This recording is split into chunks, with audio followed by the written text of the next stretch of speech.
Sobre el tema de Nerón hay mucho que decir también, que inicialmente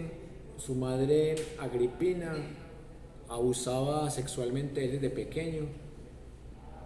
y eso hizo que él le tuviera un gran resentimiento a su madre y por eso Nerón trata de matar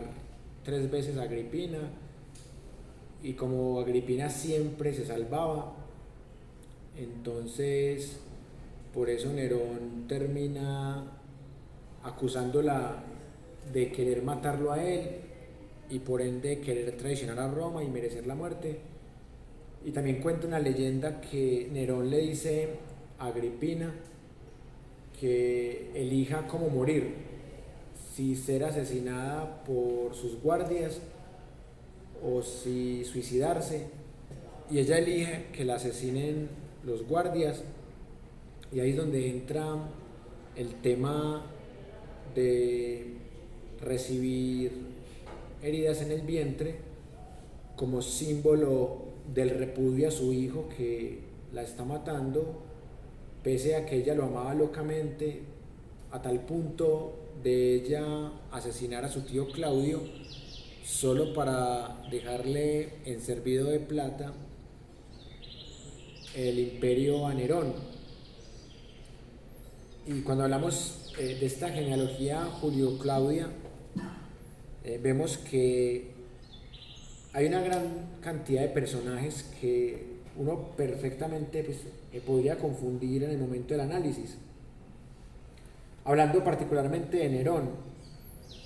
Nerón, por ejemplo, que fue un tipo supuestamente designado por Claudio, pero realmente fue Agripina la que convenció a Claudio a través de su relación sexual sentimental de elegirlo tras la muerte de Británico, que era el heredero más natural.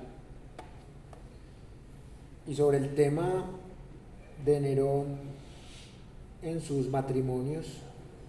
podemos notar cómo el tipo tuvo una mala prensa impresionante, sobre todo con el tema que se comenta de Popea Sabina. Y por otro lado, también es impresionante la gran cantidad de nombres que son bastante cercanos, porque por ejemplo los únicos que realmente gobernaron de esta dinastía fueron por ejemplo Cayo Julio César, que fue el que gobernó en esa última etapa de la República, Cayo Octavio Sepia, el sobrino, luego Tiberio Claudio Nerón, que lo conocemos básicamente como Tiberio Claudio, también está Cayo Julio César Augusto Germánico Calígula, y también se me olvidó decir ahora que Calígula significa bota pequeña, que de cierta manera ese diminutivo es algo despectivo. Y Nerón Claudio César Augusto Germánico, que es el personaje que termina de acabar con esta dinastía. Pero hablando particularmente de la gran cantidad de personas que participan en esta dinastía, podemos ver que antes de Nerón hubo otros Nerones, pero que realmente no llegaron a gobernar a Roma. Por ejemplo, hay uno que se llama Nerón Claudio Germánico,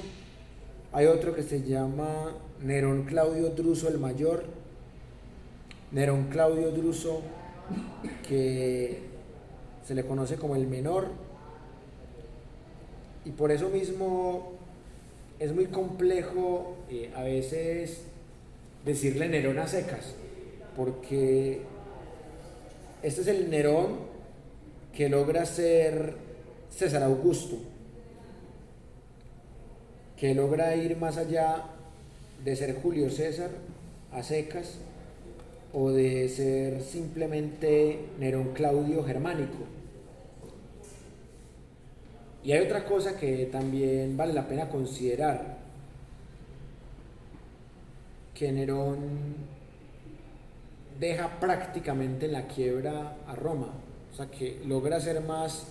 despilfarrador que el mismo Calígula. Y eso se explica en tanto que Nerón estuvo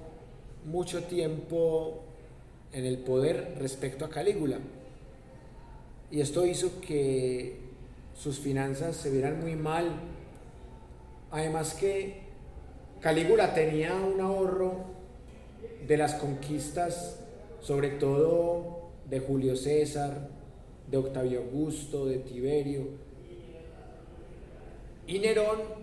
solo tenía la herencia de Claudio, de lo poco que hizo Claudio, que fue muy bueno en medio de todo. La conquista de la Britania, que la conquista de la Britania es algo bastante interesante porque en muchas épocas ha sido muy difícil conquistar la Britania, particularmente por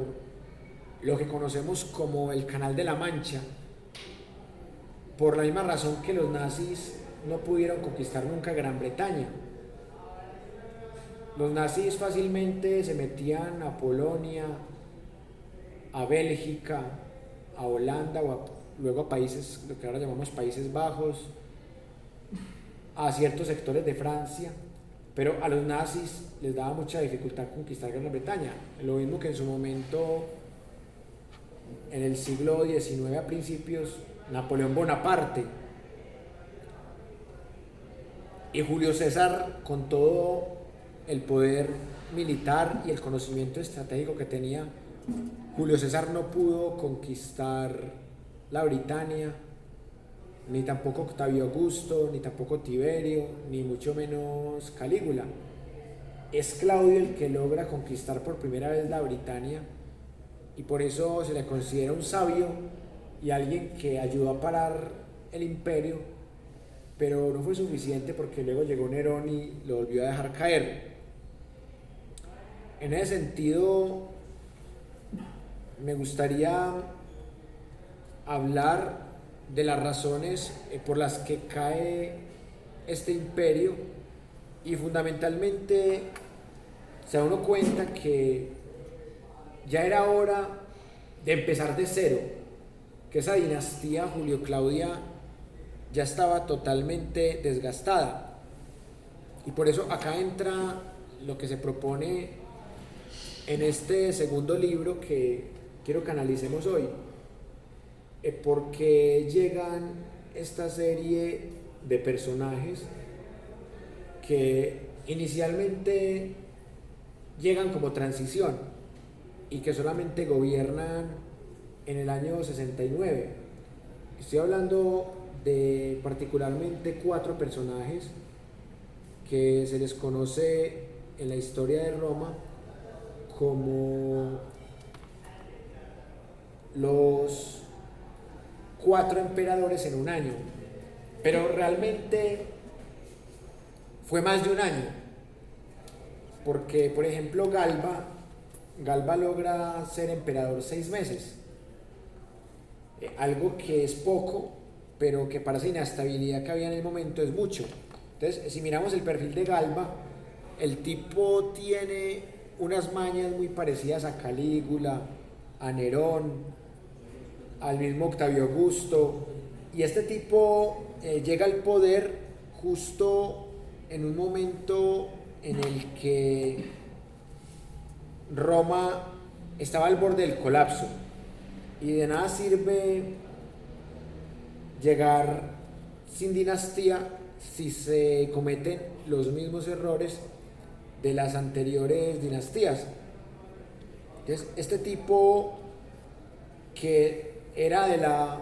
antigua aristocracia republicana, este señor Galba es el último heredero de esa aristocracia burguesa con la que acabó Julio César. Entonces, el tipo llega, gobierna 6 meses, pero empieza a hacer unos cambios en los senadores y confía demasiado en otros dos tipos, que son Marco Salvio Otón, y también confía demasiado en Aulo Vitelio. Y precisamente Otón es el que termina reemplazándolo, pero Otón genera más inestabilidad, porque Otón apenas gobierna 90 días. Y después llega otro, que es Aulo Vitelio, que sí gobierna 8 meses. O sea que si hacemos los cálculos, más o menos entre esos tres hay unos 17 meses. O sea que es más de un año, pero la historia dice que es un solo año. En esos 17 meses, lo único que se logra es mantener las guerras civiles. Y esas guerras civiles explotan cuando Aulo Vitelio se proclama emperador, pero realmente el tipo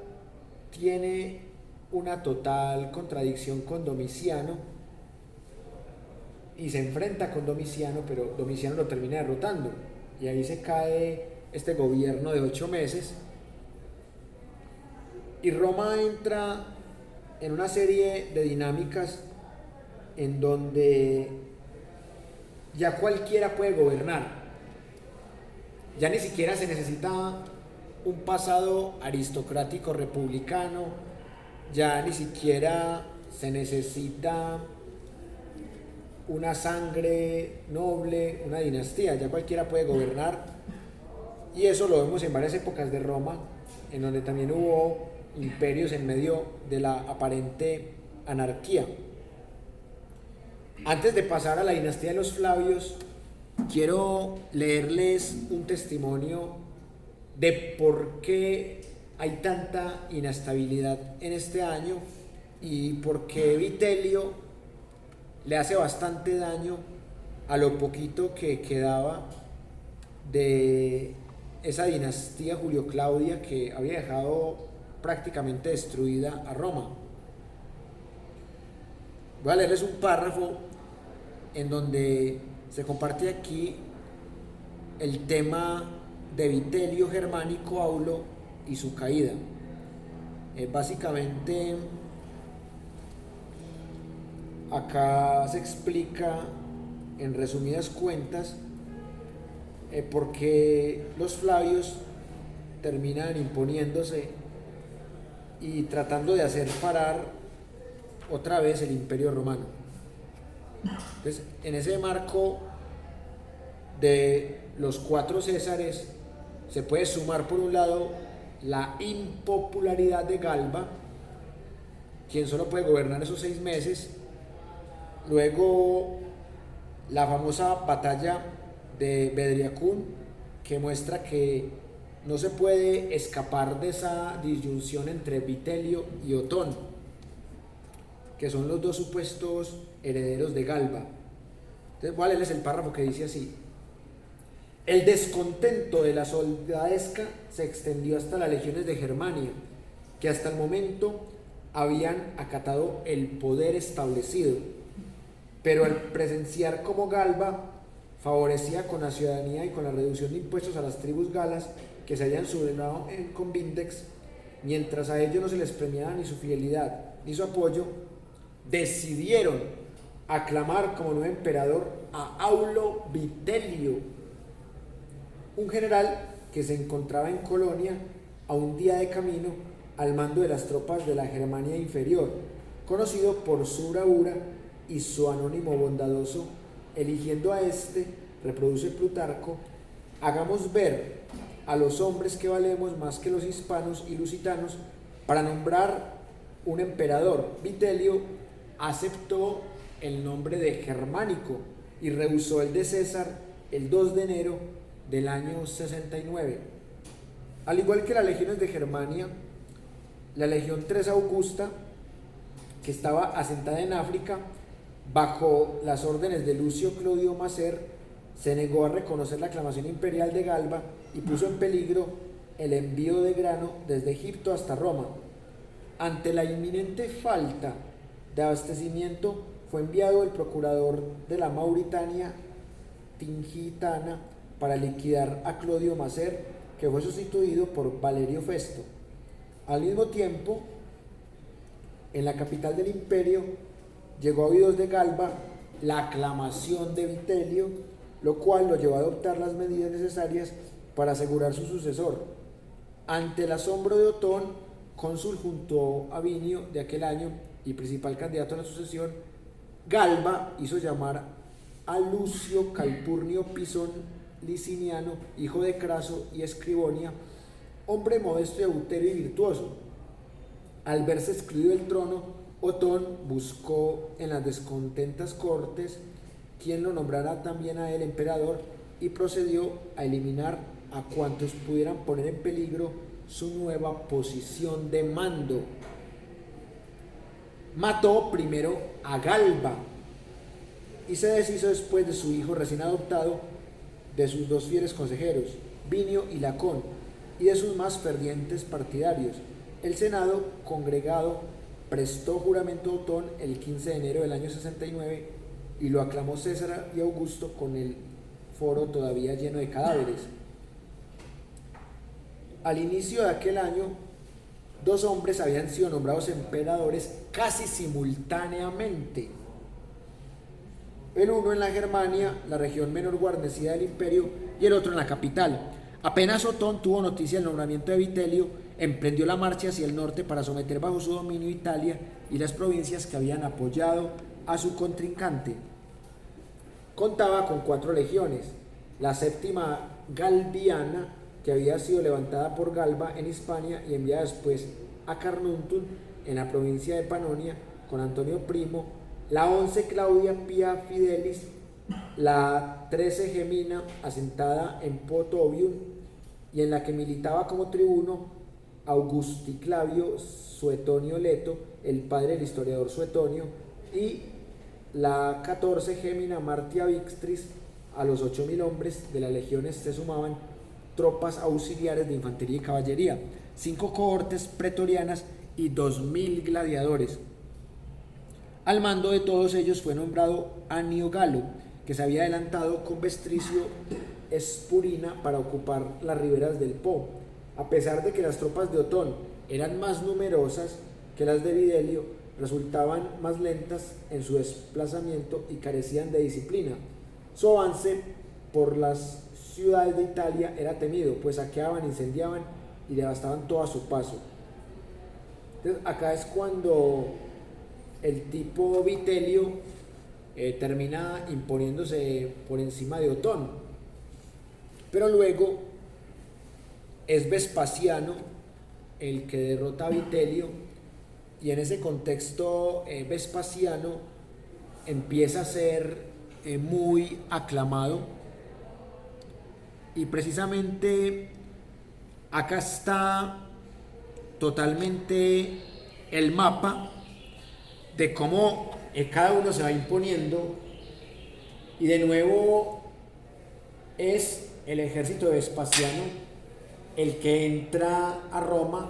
y vence a Vitelio en diciembre del año 69, y así es como en el verano del año 70 de la era cristiana Vespasiano inicia totalmente una nueva dinastía, que ahorita hablaremos de ella. Y miren algo muy curioso, que justo en este territorio, el territorio de Clunia, es donde Galba se deja convencer por Vindex para acabar con Nerón en abril del año 68. Y acá mismo, en junio de ese mismo año, se proclama emperador. Entonces miren que tanto Galba como Otón como Vitelio traen las mismas prácticas, los mismos vicios de los emperadores de la dinastía Julio-Claudia. Son tipos que están dispuestos a pasar por encima del que sea con tal de gobernar. Y se requería de una nueva dinastía más sabia, una dinastía que supiera aprovechar mejor su poder, que no fuera tomada por el pueblo y por el Senado como un conjunto de usurpadores que de la nada querían imponerse. Este señor Vespasiano estaba en el oriente con su hijo Tito y desde allí empieza a comandar esta guerra para recuperar el Imperio Romano. Además que Vespasiano ya estaba acostumbrado a enfrentar este tipo de guerras porque él estaba precisamente enfrentándose a una revuelta judía. El historiador Flavio Josefo nos muestra cómo los judíos también hacían resistencia en su territorio de una manera no tan cobarde ante Roma. Y por eso mismo los judíos tenían todo el discurso montado, precisamente porque Nerón había atacado a uno de sus representantes. Recordemos que en esta época ya existía el judaísmo y existían los seguidores de Cristo, los que luego serían los fundadores del catolicismo. Entonces, los judíos tenían dos herramientas muy importantes: una, la religión, y otra, el carácter arquetípico y de mártir que ya había ganado Cristo en varios de estos pueblos,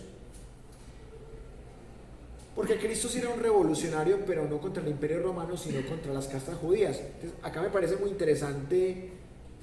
cómo Vespasiano le toca enfrentar todas las legiones de Siria y Judea, y en donde recibe el apoyo de la Séptima Hispana, que era capitaneada por un señor llamado Antonio Primo, que era también un emperador y que realmente estaba allí para vigilar las minas de oro. Miren ustedes que desde esta época Hispania ya era una colonia romana, y por eso no es raro que Hispania siga siendo muy importante en ese proceso de las invasiones vikingas a Roma, ya en la era cristiana y en la época, por ejemplo, de Atila y los hunos, en donde ya empieza a instaurarse una serie de nuevas provincias que no terminan por consolidarse del todo, y que esas provincias siguen siendo disputas entre romanos y pueblos que llegan del norte. Incluso una de las excusas de Nerón para perseguir a los cristianos era que ellos habían provocado el incendio del imperio, y con esa excusa fue que él